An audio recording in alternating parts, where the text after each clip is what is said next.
अस्सलाम वालेकुम, सबको प्यार भरा सलाम। आप देख रहे हैं यूरोप की दुनिया में, हूँ शाहिद सदीकी। आज एक बहुत अच्छी इन्फॉर्मेशन लेके आया हूँ आप लोगों के लिए। वो इन्फॉर्मेशन क्या है, शायद आपने थंबनेल से अंदाज़ा लगा लिया होगा। पोलैंड के अंदर जॉब्स एंड सैलरी, कितनी सैलरी है, जॉब्स क्या क्या हैं, कौन सी जॉब के अंदर कितनी सैलरी है, और इसका डिफरेंस जो है वो जर्मनी से कितना है। जर्मन की सैलरी में और पोलैंड की सैलरी में कितना फ़र्क है, और इसके साथ साथ मैं आपको जॉब का भी बताता हूँ। पोलैंड में जो अवेलेबल जॉब्स हैं, हर स्केल की जॉब्स हैं, और उनकी सैलरी कितनी है। तो चलते हैं सबसे पहले सैलरी की तरफ, पोलैंड की सैलरी की तरफ। साथ साथ में मैं डिवाइड करूँगा सैलरी को जर्मन की सैलरी के साथ। तो आप बड़े गौर से सुनिए, ये वीडियो उन लोगों के लिए बहुत अच्छी है जो इस टाइम पे पोलैंड में आ चुके हुए हैं और उनको वो रूल्स नहीं पता, जिसकी वजह से उनको कम से कम जो है 200 से लेकर 220 तक का लॉस हो रहा है एवरी मंथ, मतलब यूरो का। और जो आने वाले हैं वो भी इस बात को जहन में रख लें कि आपके लिए रूल्स क्या होगा। और ये इन्फॉर्मेशन जो है सैलरी वाली, ख़ास तौर पे ये 21 से लेकर 26 ईयर ओल्ड लोगों के लिए है। उनको फ़ायदा जो है वो मिलेगा, मिल सकता है, मिल रहा है, आप भी ले सकते हैं। तो सबसे पहले चलते हैं जी हम ब्लू कॉलर की तरफ। ब्लू कॉलर जॉब क्या है?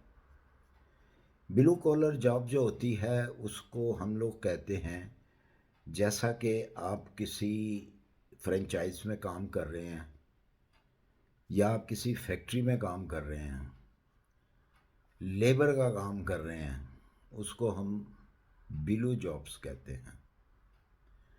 वाइट कॉलर जॉब जो है वो हाई स्केल हैं, आप समझते होंगे, डॉक्टर, इंजीनियर, ऑफिसर, इनको हम वाइट कॉलर कहते हैं। इनकी सैलरियों में काफ़ी फ़र्क होता है। सबसे पहले हम पोल एंड ब्लू कॉलर की बात करते हैं। पोल एंड में जो सैलरी है ब्लू कॉलर की, वो है इनकी 3500 स्लूट, उनकी करेंसी। हम बात करेंगे अब यूरो में, क्योंकि अगर मैं उनको कन्वर्ट करूँगा रुपयों में, सलूट में, वो काफ़ी जो है वो कंफ्यूजन होती है उसमें। तो इसका बेहतरीन तरीका है कि इसको यूरो के अंदर हम बात करें। ये तकरीबन बनती है जी, पोलैंड में ब्लू कॉलर की जो सैलरी है ये बनती है 745 euro per month. 745 euro per month. अच्छा, इसमें से टैक्स काटे जाते हैं। वो टैक्स अबाउट 200 और 250 के दरमियान में ये टैक्स काटे जाते हैं। 200 तो 100% है, 250 कर लें या 200 से थोड़ा सा डाउन आ जाए, 212 कर लें आप। 212 यूरो जो है वो आपके कटेंगे, आपकी इंश्योरेंसों के, आपके सब कुछ टैक्स वगैरह डालकर ये आपके कटते हैं। तो आपको जो सैलरी जो है आपके जो अकाउंट, बैंक अकाउंट में आएगी, वो आएगी 531 यूरो।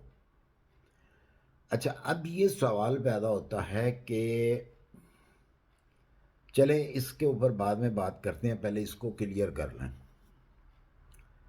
अच्छा, इसमें से एक कानून है पोलैंड का, जो कि उन लोगों को मालूम है जो वहाँ पे रहते हैं, जो पोलनिश हैं। 20 ईयर से लेकर 26 ईयर, अगर आपकी ओल्ड ओल्ड हैं अगर आप, तो इसके ऊपर किसी किस्म का कोई टैक्स नहीं काटा जाता।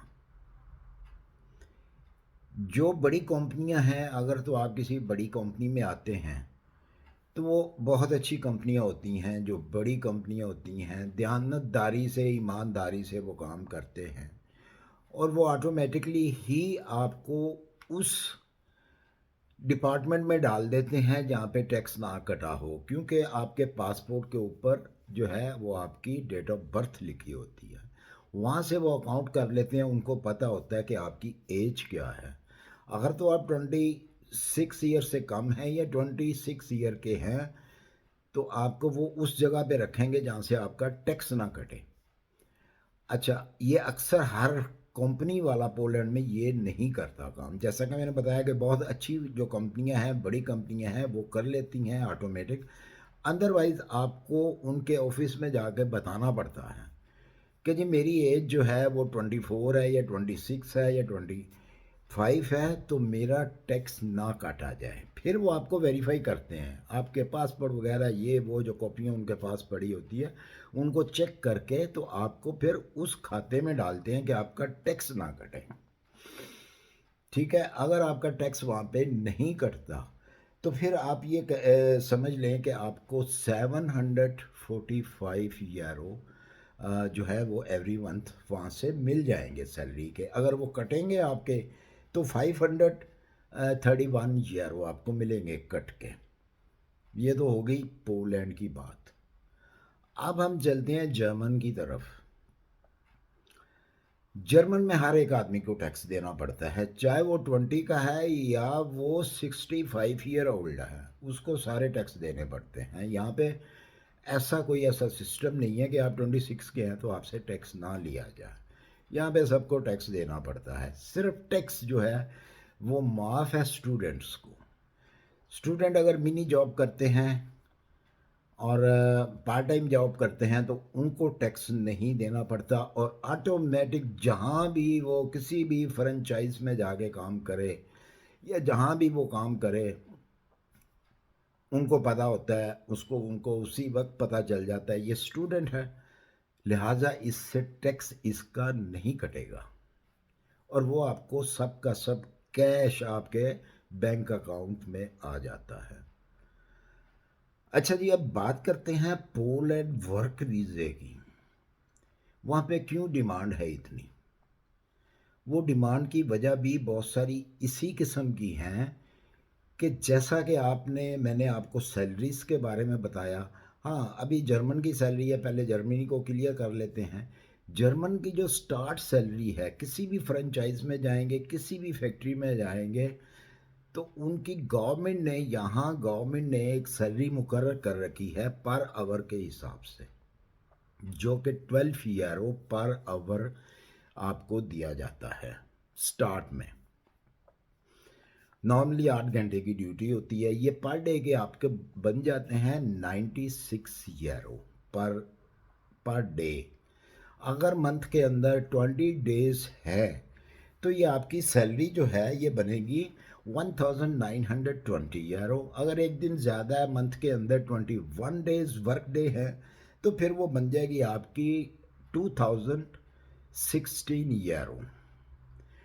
फिर इसमें से 33% जो है वो टैक्स कटेगा अगर आप अनमैरिड हैं तो। अगर जर्मनी में काम कर रहे हैं तो अनमैरिड हैं तो 33% आपका टैक्स प्लस आपकी इंश्योरेंस हैं वो काट के 33% वो बनता है। वो अगर उसमें से निकाल दिया जाए, वो तकरीबन 600 यूरो के करीब बनता है। वो अगर निकाल दिया जाए तो आपको जो सैलरी मिलती है वो 1400 से थोड़ा सा ऊपर आ जाती है। ये है ओनली 8 आवर की ड्यूटी और डे टाइम ड्यूटी। इसके अंदर सैटरडे संडे नाइट ये शामिल नहीं हैं, उसके पैसे अलहदा से बनते हैं। अगर ओवर टाइम करते हैं तो उसके पैसे आपको अलहदा से मिलते हैं। इतनी बात आपकी समझ में आ गई। अब दूसरी बात यह है कि पोलैंड वगैरह, चेकोस्लोवाक में, रोमेनिया में, हंगरी में, ये लोग वहाँ पे अपनी कंट्री में क्यों नहीं काम करते?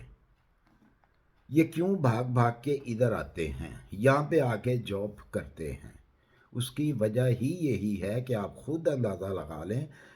अगर एक पोलनिश है, वो पोलैंड में काम करता है, तो उसको एवरी मंथ क्या मिलता है? 530 यूरो। और अगर वो यहाँ पे जर्मन में आके काम करता है, सिंगल है, तो उसको मिलता है 1400 से अबव। मीन्स कि अगर वो अपनी कंट्री में 3 मंथ काम करेगा तो इतने पैसे कमाएगा, अगर वो यहाँ पे काम करेगा तो 1 मंथ में वो इतने पैसे कमाएगा। जिसकी वजह से उन कंट्रियों के अंदर जॉब्स बहुत हैं, काम करने वाले नहीं हैं। जिसकी वजह से अभी मैंने लास्ट एक वीडियो बनाई थी यूरोपियन यूनियन के हवाले से कि यूरोपियन यूनियन ये बिल पास किया है, ठीक है, मिल ऑनर को कह दिया जी आप अपनी मर्ज़ी से जो वर्कर मंगवाएं, जहाँ से मर्ज़ी मंगवाएं। उन्होंने ये बिल मंजूर किया, जिसकी वजह से इन कंट्रियों के अंदर अब लेबर की, काम करने वालों की, बड़े स्केल छोटे स्केल सबकी जॉब्स हैं, बेशुमार जॉब्स हैं। अगर आपने ये पूरी डिटेल लेनी है तो मेरी ये इससे पहले वाली जो वीडियो है, मैं उसका जो एंड स्क्रीन है, स्क्रीनशॉट है, वो मैं इसी वीडियो की एंड स्क्रीन में डाल दूंगा। आप वहाँ पे जाकर वो सारी डिटेल जो है आप देख सकते हैं, और उसके मतलब जो भी आपका क्वेश्चन होगा वो आप मुझसे कर सकते हैं, मैं आपको बता सकता हूँ। तो ये वजह सबसे बड़ी कि इन कंट्रियों के अंदर जॉब्स अवेलेबल हैं, बेशुमार अवेलेबल हैं। वो सबसे बड़ी वजह यही है कि यहाँ पे सैलरीज ज़्यादा हैं, वहाँ पे सैलरीज कम हैं, जिसके वजह से वहाँ से यूथ जितनी भी है वो इधर आके काम करती है, और हर वीकेंड को भी तकरीबन वो वापस चले जाते हैं। ठीक है, कुछ वे बनता है, रास्ता है लंबा चौड़ा, लेकिन उनका काम यही है कि वो 4-4 5-5 जो पर्सन हैं वो आ जाते हैं, एक ही गाड़ी में काम करते हैं। एवरी वीकेंड अगर कोई नहीं जा सकता तो दूसरे वीक में वो अपने वापस घर चला जाता है, वीकेंड वहाँ पे गुजारा, फिर यहाँ पे आके जॉब पे अपना स्टार्ट कर लेते हैं। तो मुझे उम्मीद है कि आपको ये डिफरेंस पता चल गया होगा, जॉब का भी आपको पता चल गया होगा कि क्यों वहाँ पे इतनी ज़्यादा वैकेंसीज फ्री हैं। ये वजह है वहाँ की जॉब्स के हवाले से और सैलरीज के हवाले से। इस वीडियो को मुतल्लिक अगर आपके जहन में कोई भी सवाल हो तो आप मुझसे कर सकते हैं। बकाया जो मैंने पोलैंड की जो बताया उसके हवाले से अगर आपको और ज़्यादा मज़ीद इन्फॉर्मेशन चाहिए तो मेरी पोलैंड वाली जितनी भी वीडियो हैं वहाँ बहुत कुछ मैंने बताया है, वीज़े के मुतल्लिक बताया है, कैसे मिलना है, कैसे ले सकते हैं, कैसे आसानी है, तो वो आप देख सकते हैं जाकर। इसी के साथ मुझे दीजिए इजाज़त, और अपनी दुआओं में रखिए याद। अगर ये वीडियो आपको अच्छी लगे तो दूसरे लोगों को भी शेयर कर दें ताकि उनके भी काम आ जाए, और सब्सक्राइब भी कर दीजिएगा अगर आपका दिल माने तो। अगर आप समझें कि ये वीडियो इस काबिल है कि इसको सब्सक्राइब किया जाए, लाइक किया जाए, तो प्लीज़ फिर देर ना कीजिएगा, लाजमी कीजिएगा। अल्लाह हाफिज़।